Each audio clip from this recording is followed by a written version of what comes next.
देखो last class में हमने किस बारे में बात की थी, चलो थोड़ा सा रिवाइज कराने को कह रही है बच्ची तो रिवाइज करा देते हैं। हमने लास्ट क्लास में बात की थी पोटेंशियल पे। टॉपिक देखो पोटेंशियल, ठीक है। कौन सा पोटेंशियल? Electric potential. कौन सा पोटेंशियल है बेटा? लास्ट क्लास में हमने इलेक्ट्रिक पोटेंशियल के बारे में बात की थी, इसको हम V से डिनोट करते हैं। डेफिनेशन के हिसाब से ये होता है work done per unit charge, work done per unit charge. ये लास्ट क्लास में हमने बात कर ली थी, ठीक है। अब जो पिछली क्लास में डेरिवेशंस कराई थी वो नहीं कराऊंगा, सिर्फ फॉर्मुलाज एक बार ब्रीफ दे दूंगा। अब अगर मैं आपसे पूछूं कि वर्क डन क्या होता है तो आप कहोगे फोर्स इनटू डिस्प्लेसमेंट, ठीक है। फोर्स क्या होता है? K q q by r square. अब एक आर तो ये डिस्प्लेसमेंट खा जाएगा और एक क्यू ये खा जाएगा, तो वी का एक और फॉर्मूला क्या आया? के क्यू बाय आर। ये लास्ट क्लास में हमने बातें कर ली थी। अगर मैं यहां से देखूं तो जूल पर कूलम, और यहां से देखूं तो न्यूटन पर कूलम पर मीटर, ये यूनिट आती है। अच्छा ये सारी बातें हमने देखी। ये न्यूटन, ये मत सोचना भैया कहां से आया, इस के पास भी अपनी एक यूनिट होती है, पता है ना, लास्ट क्लास में लेसन नंबर 1 में पढ़ा था। हाँ जी बोलो। ये लोग कर देते हैं अलग अलग, नॉट नॉट। अब ठीक है, जो काटा है वो नॉट है, पूरा लिख देता हूँ। एक चार्ज है क्यू जिसका अपना पोटेंशियल है, और एक चार्ज है क्यू नॉट जो उस पर चेक कर रहा है पोटेंशियल, ठीक। तो कटा कौन सा है? क्यू नॉट वाला, क्यू वाला बच गया। क्लियर? अच्छा ये बातें हमने लास्ट क्लास में कर ली। लास्ट क्लास में हमने पोटेंशियल पढ़ लिया था, पोटेंशियल से वर्क डन का रिलेशन पढ़ लिया था।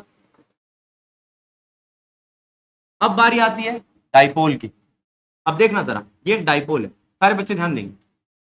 लेसन 1 में हमने डाइपोल पढ़ा था, और डाइपोल का मतलब क्या था?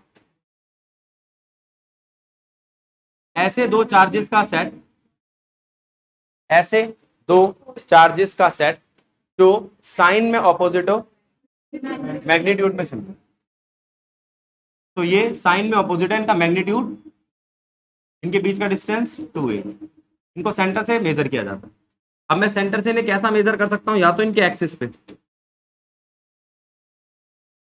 एक्सिस पे डिस्टेंस मान के r, ठीक। अब अगर मैं यहां पे प्लस क्यू से लेके p तक का डिस्टेंस देखता हूं तो वो आता है r प्लस ए, और माइनस क्यू से लेके p तक का डिस्टेंस देखता हूं तो आता है r माइनस ए। आप चेक कर लो, अगर मैं इस r में ये चीज जोड़ दूं, ये चीज क्या है? ये a ही है, तो r प्लस ए, और ये चीज माइनस कर दूं तो r माइनस ए, ठीक ठीक। अब पॉजिटिव की वजह से जो आया वो क्या आया? r प्लस ए वाला। तो v पॉजिटिव क्या बना? k q r प्लस, और वैसे ही v नेगेटिव क्या बना? k q r माइनस, जिसको गलत लगे टोक देना। यहां पे चार्ज का साइन भी आता है। क्या आता है? चार्ज का साइन भी, ठीक है, एक प्लस का एक माइनस का। अब इसके बाद बारी आती है वी नेट की। वी नेट होता है v plus plus v minus.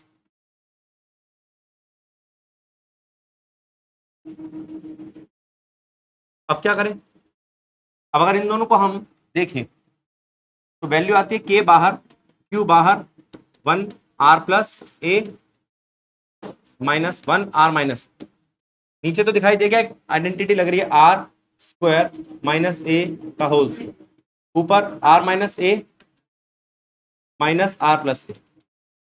जब ये सारी चीजें लगी तो वी नेट या वी एक्सियल क्या आया?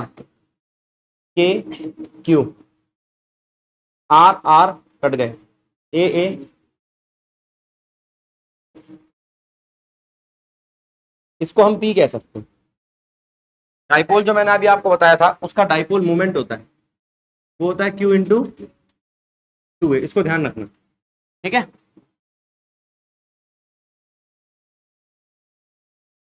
Minus k p by r square plus r square minus a square. ठीक ठीक, खत्म कहानी। अब वो कहता है अगर मैं इक्विटोरियल पोजीशन की बात करूं तो ये प्लस का क्यू, ये माइनस का क्यू, ये सेंटर, और ये आपका equatorial position point p. Check कर लो, इक्विटोरियल पोजीशन दिखाई दे रही है आपको? इक्विटोरियल पोजीशन दिखाई दे रही है?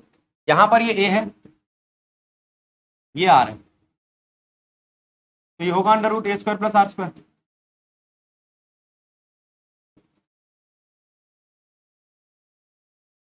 अब v प्लस क्या होगा? K q by under root of, और v माइनस क्या होगा?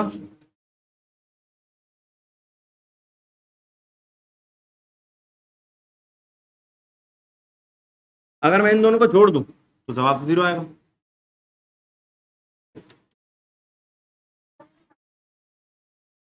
बोल बेटा, उल्टा कर दिया क्या मैंने? ये ले, बस गलती से लिख दिया। अब ठीक है, अब अगर मैं आपको कहूं पोटेंशियल दो तो पता चल गया एक्सियल और इक्वेटोरियल पे, पोटेंशियल निकालो एट एनी पॉइंट, जैसे हमारी इलेक्ट्रिक फील्ड निकाली थी एट एनी पॉइंट, अब पोटेंशियल निकालो तो क्या करोगे?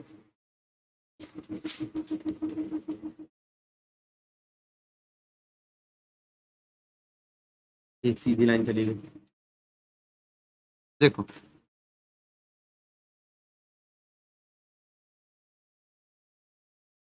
ये देखो ये, अब देखना, अब इससे कैसे निकालें? किस पॉइंट पे? इस पॉइंट पे, इस पॉइंट पे। अब इस पॉइंट से आप ऐसे निकालते थे, याद करो इलेक्ट्रिक फील्ड कराया था, लेकिन डायरेक्शन नहीं लगा सकता मैं यहाँ पे। यहाँ मैं इसको नहीं कह सकता वी एक्स एक्सिस पे वी वाई एक्सिस में मैं वी को रिजॉल्व नहीं कर सकता, क्योंकि वी तो स्केलर है। तो क्या करूं? कुछ तो करना पड़ेगा। तो मैं प्लस क्यू और माइनस क्यू से डिस्टेंस निकालूंगा। क्या आप कुछ सोच सकते हो? 2 मिनट का टाइम हो जाए तो अच्छी बात है, नहीं तो मैं कराता हूं। तो अब इसको देखो बेटा, एक बात सुनो, कुछ बच्चे पूछ रहे हैं ये डिस्टेंस कितना होगा, तो कृपया करके अपने हाथों से थप्पड़ मार ले अपने आप के। मैंने आपको बताया था कोई भी पॉइंट हो सेंटर से कितना दूर होगा, भूल गया? क्या करेगा तू लड़के? ये क्या था बता? आर। ये क्या था? यहां से लेके यहां तक आर, फिर भी तुम्हारी आर आर खत्म नहीं होती। अब देखो ये देखो, ये यहां से यहां तक का डिस्टेंस कितना होगा? ये मेरा थोड़ा सा टेढ़ा हो गया, पता है क्यों? ये आर बीच में आड़े आ रहा है। अब ठीक है, और ये एक बात बताऊं, वैसे तो ये बहुत छोटा है, वैसे ये डिस्टेंस ना के बराबर है। क्यों? क्योंकि डाइपोल खुद बहुत छोटा होता है। डाइपोल कैसा होता है? डाइपोल खुद बहुत छोटा होता है। देखो, इसका बीच वाले का डिस्टेंस है आर, अब इसका कितना डिस्टेंस है और इसका कितना डिस्टेंस है? एक काम करो, एक काम करो, सीधी लाइन डाल लो जिससे तुम्हें पता चले कि तीनों बराबर है। आओ, ये रही सीधी लाइन, ये मैंने एक सीधी लाइन डाल दी। तो ये क्या है और ये क्या है? ये आर है, ये आर है, देख रहे हो? आर आर, उसमें ये चीज जोड़नी है और इसमें से ये चीज घटानी है। अब ये है क्या? एक्स नहीं है, पहले इसको लो, ये ए है, ये भी ए है, ये दिख रहे हैं आपको? अब थीटा देखो, थीटा, ये थीटा है, दिख रहा है एंगल थीटा? बात को समझो, अगर ये ए है तो वो ए का कॉस थीटा नहीं हो गया? और अगर मैं इसको जोड़ दूं तो ये भी ए का कॉस थीटा होना चाहिए। सबर रख बेटा, दोबारा एक और अलग सीट पे बता दूंगा, पहले इसको समझो। ये अब मैं इसको जोड़ रहा हूं, तो अगर वो थीटा है तो ये भी थीटा है। ये बेटा मेरे हाथ से थोड़ा गलत बना है, इसलिए आपको एक जैसे एंगल नहीं लग रहा। ये एक लाइन है, उसके साथ एंगल थीटा बना है, तो नीचे वाले के साथ एंगल थीटा बनेगा। ये भी ये थीटा है। अब यहां पे आपको 3 लाइनें दिखाई दे रही है, एक ये यहां से लेके यहां तक, एक ये यहां से लेके यहां तक, और एक ये यहां से लेके यहां तक। ये तीनों इक्वल है। मैं काम करता हूं, इसको दूसरे रंग से एक मार्जिन बनाता हूं। देखो, यहां से यहां तक ये सब के सब क्या है? ये सब के सब आर है, ये सब के सब क्या है? अब बोलो, चैतन्य बात समझ में आई? तो अगर मैं तेरे से पूछूं ये पूरा डिस्टेंस क्या है, ये प्लस क्यू, प्लस से लेके पी तक का डिस्टेंस क्या है, इसको मैं नाम दे रहा हूं R1, ये पूरा डिस्टेंस, और इस छोटे वाले को नाम दे रहा हूं R2। बात समझिए, R1 क्या है, R1 है वो R plus a cos theta, और R2 क्या है, R minus a cos theta. Check करो, R में से माइनस कर दो ये कॉस थीटा तो ये छोटा सा आ जाएगा, R में प्लस कर दो ये कॉस थीटा तो ये आ जाएगा। क्लियर हुआ, क्लियर हुआ। इसको फिर दोबारा बनाता हूं मैं फिगर में, अब थोड़ा सा लाइन से बनाऊंगा जिससे थोड़ा आपको समझ में आए, सिस्टम से बनाऊंगा देखना, और बड़ी फिगर बनाएंगे। आओ देखो ये क्या है, पहले डाइपोल देखते हैं बेटा सारे बच्चे। ये है आपका डाइपोल, अरे उठाना है,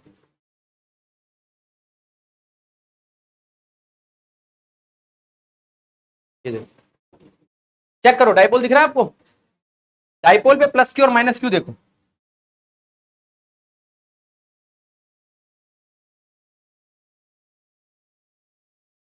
ये लो प्लस क्यू माइनस क्यू बना दिया। अब इसके बाद डाइपोल से के सेंटर से, डाइपोल के सेंटर से एक पॉइंट लो, ये लो, ठीक। अब ये क्या है,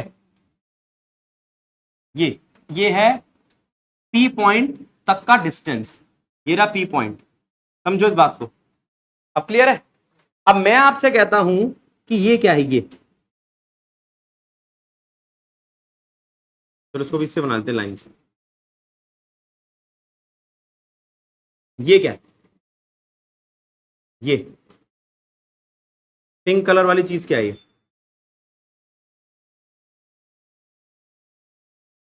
ये कितना डिस्टेंस है, R2 कितना है ये, समझो R2 दिख रहा है आपको, सब बच्चे ध्यान देंगे, R2 छोटा है R से या बड़ा है, छोटा है, ऐसा आप कह रहे हो ना, देख देख, दो पैसे का कॉन्फिडेंस नहीं है, थोड़ा सा कुछ बोल दो बदल दिया जवाब, अरे छोटा ही है, कैसे हो, हाँ वही तो छोटा ही है बेटा, तेरे को दिख नहीं रहा, इससे ये छोटा है, चीज छोटा है इससे, अभी बराबर नहीं होगा, बाद में बराबर करेंगे, वो बाद में करेंगे। अब क्या है, अब देखो ये क्या है, ये ब्लू वाला, ये R1 है, क्या है ये, पहले R1 देखो, R देखो, R2 देखो, किसको समझ नहीं आया, आया, R1 देखो, R2 देखो और R देखो, समझ में आया, थोड़ा बहुत नहीं आया, पक्का आ गया, साधना आ गया ये, अच्छा ये मत सोचिए किसी कंसेप्ट से, ये तो गणित है, अगर पिछला कोई टॉपिक नहीं भी आता तो भी काम चल जाएगा। अब तुझे ये सोचना है ये एंगल कितना है, जरा ध्यान देना, मैं अब इसलिए इस तरीके से बना रहा हूं लाइन से जिससे आपको ये चीजें दिखाई दे, ज्योमेट्री थोड़ी सी शार्प आए, कहां शार्प आएगी, मैंने सेंट्री गलत दे लिया, थोड़ा बिच्छा बनाना था, थोड़ा काम चला लोगे बेटा, मैंने गलती से ना सेंटर नहीं लिया, सेंटर ये होना चाहिए था, अब ठीक है, ये ना यहां आना चाहिए था डॉटेड वाली लाइन, चेक करता हूं अगर मिट जाता है तो, हाँ मिट गया, अब सेंटर लग रहा है ना,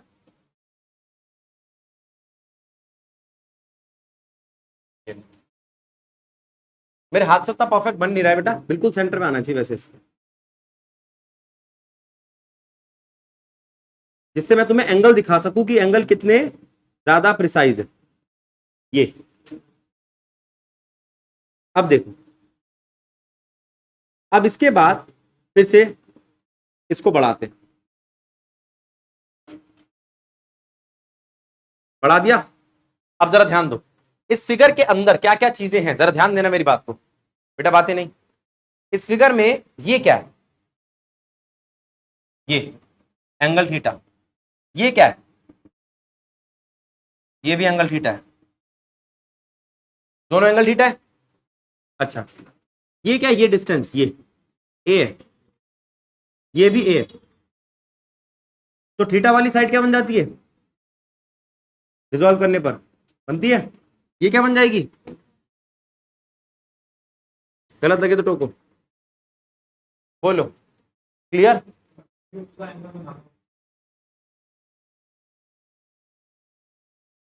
बस थोड़ा मेरे हाथ से गड़बड़ बनाऊंगा, बाकी सब कुछ सही है। अब समझ लो एक भाई, अब आपको एक cos थीटा दिख रहा है। अगर मैं आपसे पूछूं, अगर मैं आपसे ये पूछूं कि ये वाला हिस्सा, ये पूरा का पूरा R1 क्या है, तो आप क्या बताओगे? R1 है R प्लस ए cos थीटा, और ये बड़ा है दिखाई दे रहा है आपको, और R2 क्या है? R माइनस ए। किसको ये बात समझ में नहीं आई? R1 किसका चार्ज, R1 किसका डिस्टेंस है, प्लस का या माइनस का? माइनस का तो गायब भी कर दिया मैंने। ठीक, पूरी फिगर देख लो।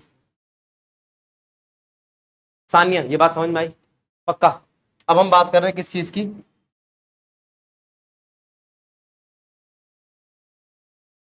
अब कैलकुलेशंस की बात करें।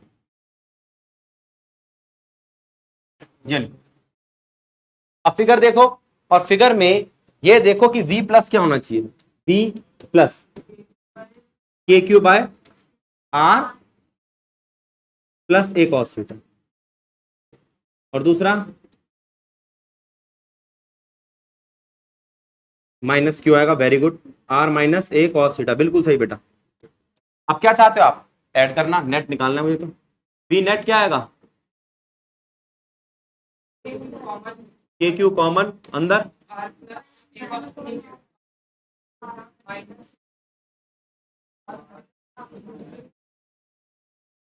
क्या बनेगा ये? ए स्क्वायर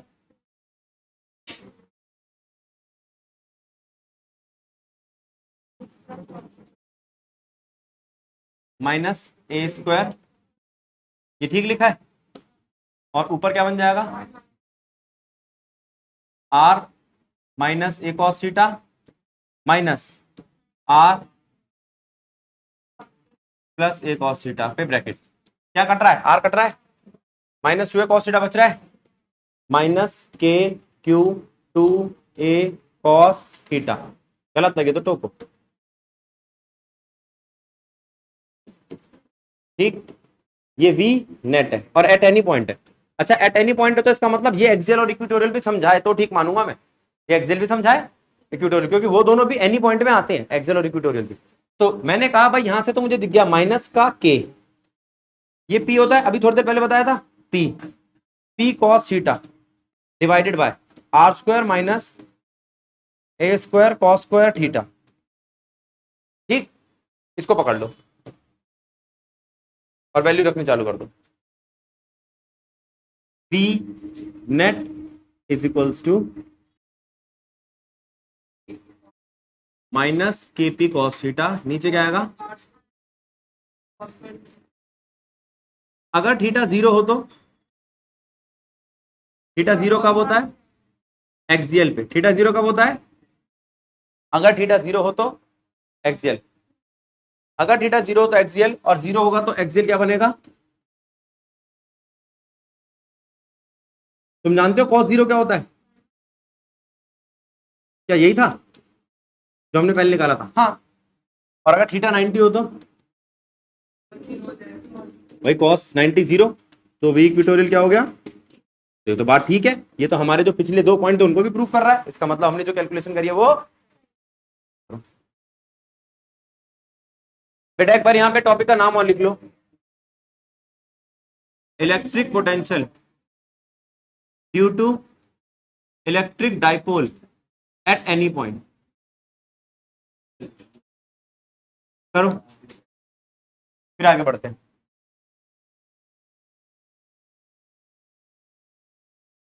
चलो आगे ध्यान देंगे।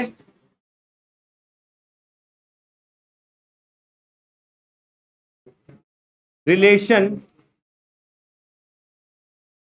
Between potential and electric field. अब देखो, हम जानते हैं पोटेंशियल एक वर्क डन है, क्या है? बस उस वर्क डन के अंदर फॉर्मूला पुट कर देंगे। मान लो ये आपका क्यू चार्ज है और एक क्यू नॉट चार्ज इसके पास आ रहा है, ये आ रहा, एक क्यू चार्ज दिखाई दे रहा है, एक क्यू नॉट चार्ज के पास आ रहा है। इन दोनों के बीच का डिस्टेंस कितना है? आर। ये चल के यहां तक आ गया, कितना डिस्टेंस ट्रेवल किया इसने, डी आर। अच्छा इसने डी आर डिस्टेंस ट्रेवल किया तो इसको काम लगा होगा, वर्क लगा होगा कोई ना कोई। जब कोई डिस्प्लेसमेंट करता है या कोई डिस्टेंस ट्रेवल करता है तो वर्क लगता है, ठीक है। अब देखो यहां पर इसके ऊपर फोर्स किस डायरेक्शन में लग रही है, और कुछ याद आया, ये वर्क डन हमने पहले भी नेगेटिव लिया था, है ना, cos 180 लिया था जब हमने पोटेंशियल निकाला था किसी पॉइंट चार्ज से। तो अब मैं आपसे कहता हूं कि यहां पे वर्क डन क्या आएगा, वर्क डन फिर से वही आएगा, एफ डी आर का dot product, F d are का कॉस थीटा, और थीटा हमारा 180 है तो सीधा 180 लिख देता हूं लोग। चेक करो क्या है, वर्क डन ठीक लिखा है, क्या वर्क डन ठीक लिखा है बेटा, एफ डी आर कॉस 180, ठीक। अब वो कहता है 180 का मतलब तो मैं जानता हूं, f d r minus 1 is equals to work done, लेकिन वर्क डन इसके भी तो इक्वल होता है, वर्क डन क्या होता है, वी बाय क्यू या v into q, v into q. तो चेंज के लिए d v by d v into q, ठीक, ये लिख सकता हूं मैं इसको। तो डीवी कितना आया, d v into q is equals to minus f d r. अब मुझे तो इलेक्ट्रिक फील्ड के साथ रिलेशन निकालना है, एफ का इलेक्ट्रिक फील्ड के साथ कोई रिलेशन है,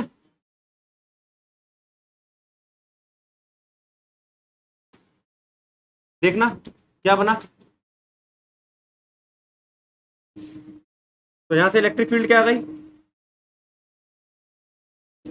डीवी अपॉन, अब बड़ी अच्छी चीज आई है जरा ध्यान देना, इलेक्ट्रिक, लो भाई माइनस ले लो, electric field is equals to dV by d r. अच्छा किसी भी चीज को लेंथ से डिवाइड करो तो क्या बनता है उसका, ग्रेडियंट। तो इलेक्ट्रिक फील्ड पता है क्या, electric field is potential gradient, electric field क्या है, पोटेंशियल ग्रेडियंट है, ये बात समझ में आई, पोटेंशियल ग्रेडियंट। अच्छा अगर इलेक्ट्रिक फील्ड पोटेंशियल ग्रेडियंट है तो, और वो भी डिफरेंशियल इक्वेशन में, तो मैं कह सकता हूं कि कहीं इलेक्ट्रिक फील्ड अगर जीरो हो तो इसका मतलब वहां पर पोटेंशियल कांस्टेंट होगा, क्यों, तुम जानते हो कांस्टेंट का डिफरेंशिएशन क्या होता है, ये बात ठीक लिखी है मैंने, अगर इलेक्ट्रिक फील्ड जीरो है तो इसका मतलब पोटेंशियल क्या होना चाहिए,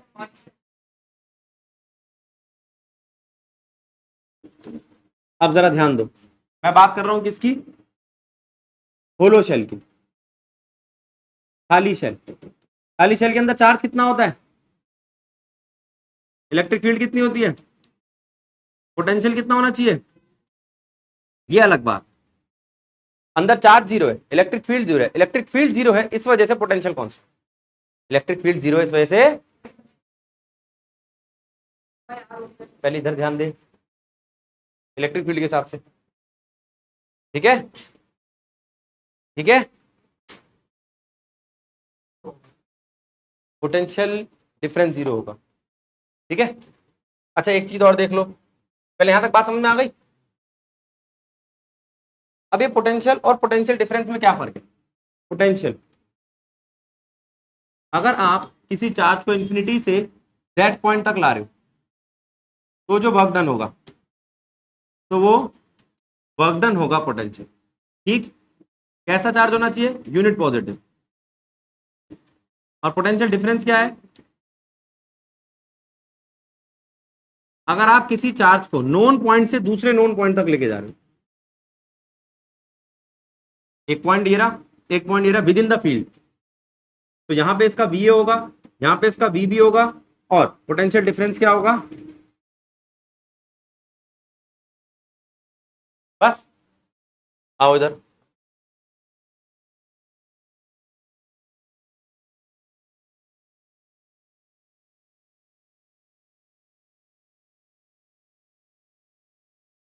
ये लो,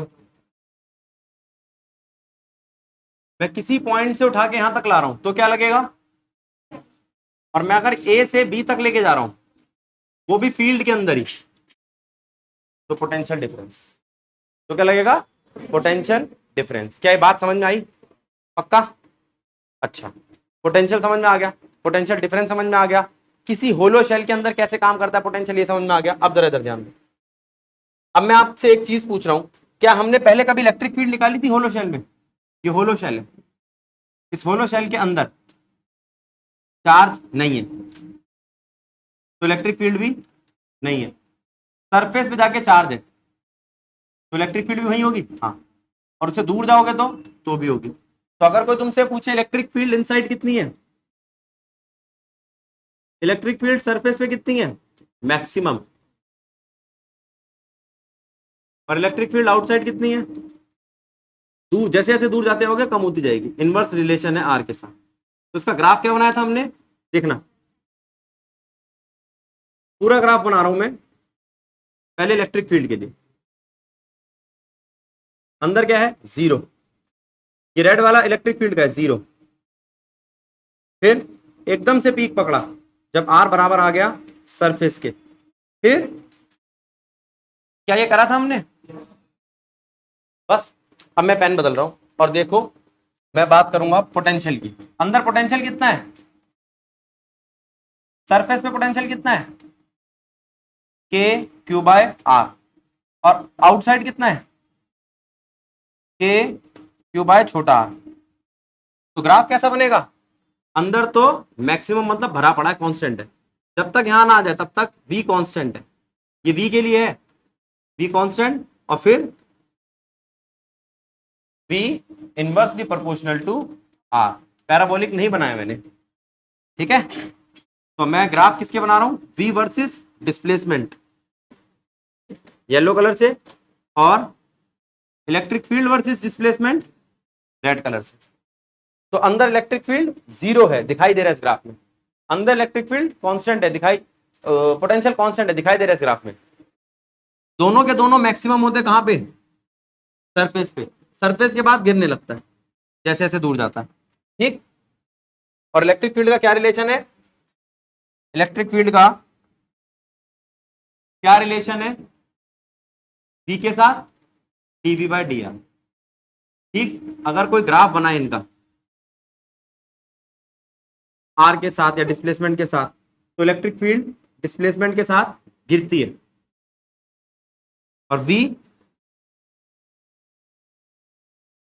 डिस्प्लेसमेंट के साथ गिरता है। कर्व में क्या फर्क है, ये v है जो इनवर्सली प्रोपोर्शनल है सिर्फ r से, और ये इलेक्ट्रिक फील्ड है जो इनवर्सली प्रोपोर्शनल है r के स्क्वायर से। कर्व देख लो, शुरुआत में v इलेक्ट्रिक फील्ड आगे था, जाते आते जाते आते डीप हो गया, और वो पीछे था, जाते आते आते आते नॉर्मल हो गया, ठीक है। ये ज्यादा डीप नहीं होता, क्यों, ये ग्राफ है 1/r का, और ये ग्राफ है 1/r के स्क्वायर का, ठीक, समझो। अब ध्यान दो, अभी हमने आपको पोटेंशियल डिफरेंस बताया था। मान लो ये फील्ड है, एक चार्ज पार्टिकल यहां से यहां ले जाना है, तो यहां से यहां ले जाने में एक वर्क डन लगा, क्या लगा, वो work done per unit charge, किस चार्ज को लेके गए थे हम, क्यू डैश को, बन गया आपका पोटेंशियल डिफरेंस। पोटेंशियल डिफरेंस क्या होता है, it is a work done to bring a unit positive charge from one point to another point in the field. अच्छा, अब अगर मैं कहूं कि मैंने फिर से एक फील्ड ली और एक चार्ज इधर से उधर लेकर गया और वर्क डन आया 0, तो क्या मतलब होगा भाई, ऐसा था यहां पर वी ए पोटेंशियल था, यहां पर वी भी पोटेंशियल था, उन दोनों को माइनस करने पर वी ए माइनस वी भी आया था, यहां पर भी ऐसा होगा, लेकिन वी ए माइनस वी भी 0 आ जाए तो वर्क डन भी 0 हो जाएगा। ऐसी कौन सी सरफेस है जहां पर पोटेंशियल बराबर हो, बराबर का मतलब इक्वल पोटेंशियल, इक्यू पोटेंशियल सरफेस, क्या नाम पड़ गया, परेशान होने की जरूरत तो नहीं है ना इसके लिए। इक्यू पोटेंशियल सरफेसेस वो सरफेसेस होती है जहां पे चार्ज को मूव कराने पर एक पॉइंट से दूसरे पॉइंट तक वर्क नहीं लगता, वर्क नहीं लगता। अब मैं आपसे बात करता हूं इस चीज की, ये एक चार्ज है, सुनो, ये एक चार्ज है क्यू, ठीक है, और ये पॉइंट है, यहां पर, यहां पर, यहां पर और यहां पर, चारों पर इसकी पोजीशन अलग है। R1 R2 R3 R4, तो इसका मतलब पोटेंशियल भी अलग होगा। क्या अलग होगा, है ना, ये बताया था पोजीशन के हिसाब से पोटेंशियल बदलता है। चार्ज तो सेम है तो पोजीशन के हिसाब से बदल रहा है। यहां पर कितना है भाई, V1, यहां पर V2, यहां पर V3, यहां पर V4। अब थोड़ा सा सोचना, आपने कहा भैया अगर मैं ये जो R1 डिस्टेंस है ये फिक्स रख के इसको इधर ले आऊं तो अब भी V1 ही रहेगा, और ये अब भी V2 V3 V4, V1 V2 V3 V4। अच्छा यहां ले आऊं तो अब भी V1 ही रहेगा। क्यों, मैं डिस्टेंस बराबर रख रहा हूं, चाहे ये डिस्टेंस हो वो भी आ रहा है, ये भी आ रहा है, ये भी आ रहा है ना, और बाकी सारे आर आर आर आर जो भी R2 है, फिर R3 है। ठीक, डिस्टेंस समझ रहे हो आप, सबके डिस्टेंस कैसे हैं, सेम है। चार्ज बीच में जो बैठा है वो तो सेम ही है, और पोटेंशियल सिर्फ दो ही बातों पर डिपेंड करता है। अच्छा अगर ऐसा होता तो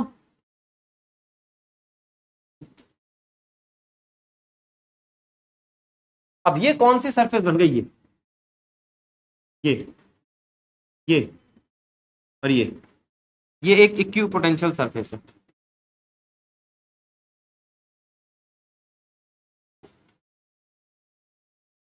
तो इक्विपोटेंशियल सरफेस एक ऐसी सरफेस है जिसपे, इक्विपोटेंशियल सरफेस एक ऐसी सरफेस है जिसपे जो डिस्टेंस होगा किसी पर्टिकुलर चार्ज से वो इक्यू डिस्टेंस पे होगा। ठीक है, अब मान लो ये एक चार्ज है, ये इक्विपोटेंशियल सरफेस है, क्या इलेक्ट्रिक फील्ड लाइंस नहीं होगी इसकी, अगर मान लो प्लस का चार्ज है तो ये इलेक्ट्रिक फील्ड लाइंस है, बोलो इलेक्ट्रिक फील्ड लाइन से इस वक्त क्या एंगल है इक्विपोटेंशियल सरफेस का, 90। ठीक, अच्छा अगर इक्विपोटेंशियल इलेक्ट्रिक फील्ड लाइंस ऐसी आ रही होती तो इक्विपोटेंशियल सरफेस कैसी होती, ऐसी, ये इक्विपोटेंशियल सरफेस है।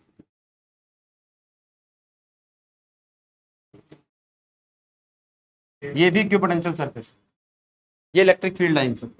अब आप कहोगे इलेक्ट्रिक फील्ड लाइंस और इलेक्ट्रिक फील्ड एक थोड़ी होती है, जब तक स्ट्रेट लाइन रहती है ना तब तक सेम ही रहती है, जब कर्व बनती है तो टेंजेंट आता है, जब कर्व बनती है तो कर्व बनाते मैंने टेंजेंट डाल तो दिया था, ये लो ये एक इलेक्ट्रिक फील्ड लाइन है, इलेक्ट्रिक फील्ड लाइन है, इस पर टेंजेंट ड्रॉ करो, अब आएगी तुम्हारी इक्विपोटेंशियल सरफेस, समझ रहे हो। ठीक है, अब मैं आपसे कहता हूं ये एक चार्ज है, ये एक प्लस का चार्ज है, ये दूसरे प्लस का चार्ज है, ये इसकी इलेक्ट्रिक फील्ड है, तो इक्विपोटेंशियल सरफेस कैसी होगी, बना पाओगे, ये एक प्लस का चार्ज है, ये एक माइनस का चार्ज है, डाइपोल ही हो गया तुम्हारा।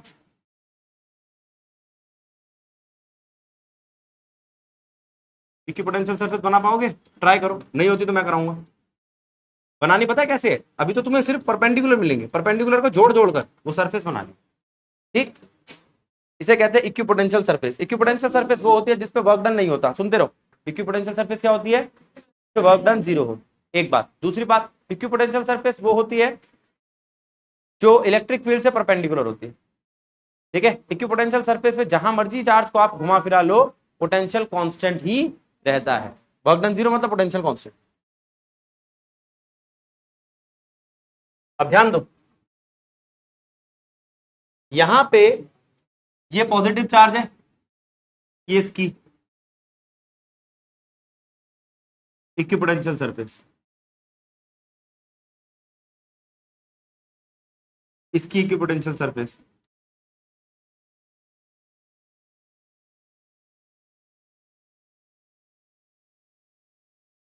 अब समझी क्या, थोड़ी सी गलती हुई थी, बाकी सही बनाया तूने। ठीक है, लेकिन अगर मैं इसकी बात करूं तो ये पॉजिटिव चार्ज है और ये नेगेटिव चार्ज है, अब दो उल्टे चार्ज है ना, इनकी नहीं मिलेगी।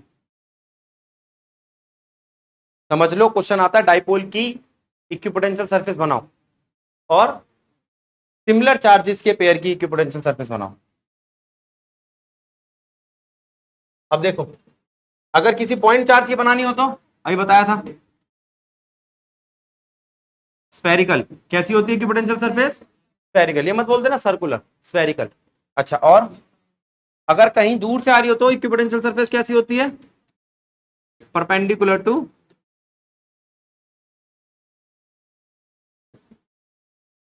Electric field line. ठीक है, चलो एक तो ये हो गया आपका इक्विपोटेंशियल सरफेस।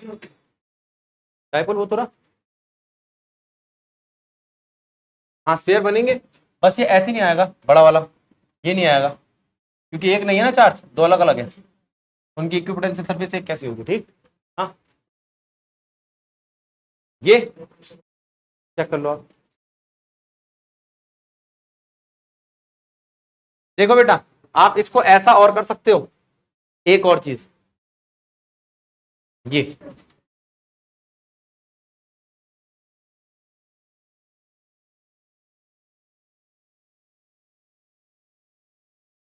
सीधी लाइन बनाने का भी एक रीजन है। जब डाइपोल होता है तो उसकी इक्वेटोरियल पोजीशन पर इलेक्ट्रिक फील्ड कैसी होती है, कांस्टेंट होती है, जीरो को भी कांस्टेंट कहते हैं, जीरो है तो क्या हो गया, ठीक है। इसी वजह से बीच में लाइन बनाई नहीं थी, इक्विपोटेंशियल सरफेस, लेकिन जीरो होना भी इक्विपोटेंशियल सरफेस ही है, ठीक। ठीक, अभी थोड़ी देर पहले कराया था ना इक्वेटोरियल पोजीशन पे, ये वो है। अच्छा, अब ये तो ये बात हो गई तुम्हारी इक्विपोटेंशियल सरफेस क्या होती है। अब बारी आती है एनर्जी की, ये देखना टर्म देखो, इलेक्ट्रिक पोटेंशियल एनर्जी क्या है, यू से दिखाई जाती है, किससे दिखाई जाती है, क्या है, वर्क डन है, क्या है, वर्क डन क्या होता है, वी इंटू डी क्यू, तो ये क्या आएगा, वी इंटू क्यू, वी क्या है, के क्यू, तो क्यू नॉट ले लो,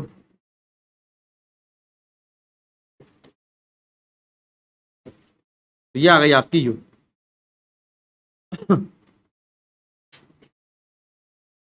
तो potential energy, electric potential energy होती है दो चार्जेस के बीच में, ये, और अगर दो से ज्यादा चार्ज हो जाए तो उसके अंदर मुझे सिस्टम बनाना पड़ेगा। उस सिस्टम के लिए तुम्हें थोड़ा सा समझना पड़ेगा कि कैसे फोर्स लगती है। अब तुम कहोगे फोर्स कहां से आया, इस वर्क डन से। अब देखो, अगर फोर्स लगेगी तो वर्क डन आएगा, वर्क डन आएगा तो एनर्जी आएगी, वर्क डन के बाद एनर्जी आएगी, जरा देखो।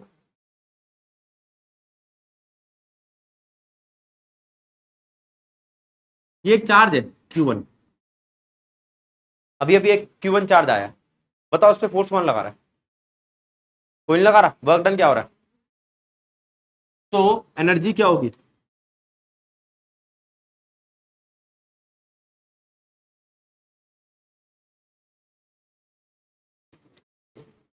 अच्छा एक दूसरा चार्ज आया, समझना, क्या इस पे कोई फोर्स लगा रहा है, हाँ अब तो लगा रहा है। सबसे पहले क्लास में एक बच्चा आया, उसको कौन परेशान कर रहा है, कोई नहीं, ठीक है। सबसे पहले सानिया आई, इसे कोई परेशान नहीं कर रहा, लेकिन अब अंजलि आई, तो अंजलि को कौन परेशान करेगा, सानिया, और सानिया अंजलि को परेशान करेगी, तो इन दोनों के बीच में एक म्यूचुअल फोर्स पैदा हो जाएगी इस एल डिस्टेंस से। सानिया बात ठीक है गलत है, जल्दी बोल बेटा, ठीक है। तो इसको तो यूं कह सकते हैं कि भैया ये F2 मल्टीप्लाई में L होगा, L क्या है इसके बीच का डिस्टेंस, अब F2 क्या है, K Q Q by L square, बना लोगे बात डन, ठीक है या गलत है, बात समझ पा रहे हो कैसे सिस्टम बन रहा है। एक और लाऊं चार्ज, अब बताएगा हार्दिक, हार्दिक Q3 पे कोई फोर्स लगाएगा, कौन लगाएगा, Q2 भी लगाएगा और Q1 भी लगाएगा, भाई ऐसा ये कह रहा है, ये कह रहा है भैया Q2 भी लगाएगा Q1 भी लगाएगा, इसका डिस्टेंस अगर L हो तो इसका √2L होगा, बन रहा है सिस्टम। तो आपकी U3 क्या होगा, W1 2 3 प्लस 2 2 3, ये ठीक है गलत है, क्या आएगा, अब मैं सीधा लिख दूं, ये काटा पीटी की जगह Q1 से 3 पे बाय 1 3 का डिस्टेंस देखना √2L प्लस Q2 से 3 पे खाली है। अब चौथा, ये भी लगाएगा, ये भी लगाएगा, ये भी लगाएगा, L से और ये √2L से, तो Q4 पे क्या होगा, U4, वो क्या होगा,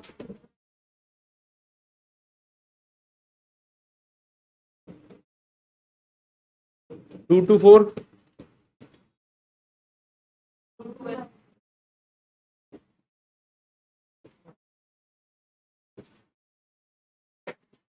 हो जाएगा। और यू नेट कितना होगा? u1 plus u2 plus u3 plus u4। समझो, एग्जाम्पल एनसीईआरटी का चौथा या पांचवा। ये कह रही है कि भैया सेम ऐसा ही हम ग्रेविटेशन में भी करते थे, बिल्कुल सही। तब इसका नाम था ग्रेविटेशनल पोटेंशियल एनर्जी, अब इसका क्या नाम है? Electric potential. अब बस इसके बाद ध्यान देंगे। अच्छा एक बात बताओ, ये एक चार्ज पार्टिकल है, ये दूसरा चार्ज पार्टिकल है, और इन दोनों के बीच में कुछ डिस्टेंस दे रखा है आपको r।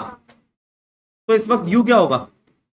k q1 q2 upon r। यही पढ़ा है ना अभी आपने।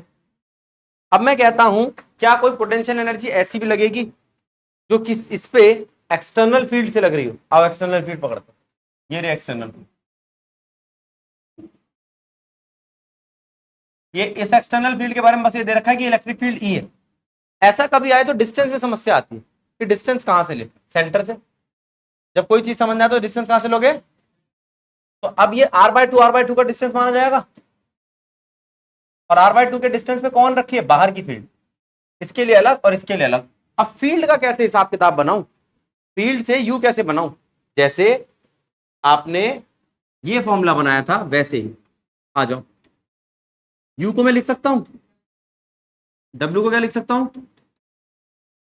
Force into displacement. फोर्स कितना है? के।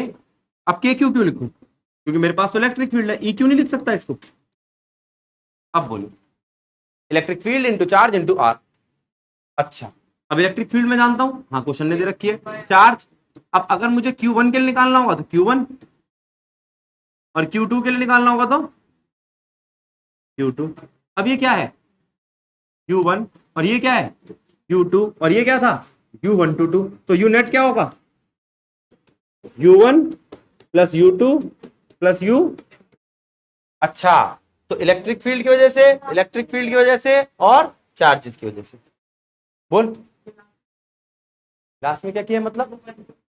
Q1 2 और 1 2, 1 2 इन दोनों के बीच में है ना। सिर्फ Q1 पर बाहर की इलेक्ट्रिक फील्ड का, सिर्फ Q2 पर बाहर की इलेक्ट्रिक फील्ड का, और Q1 Q2 का म्यूचुअल। हाँ ठीक है, ये भी एनसीईआरटी का 5वां या 7वां एग्जाम्पल है, देख लेना एक बार। ठीक है, पहले यहां तक नोट करो, फिर आगे बताता हूं कहां तक क्वेश्चन करने हैं।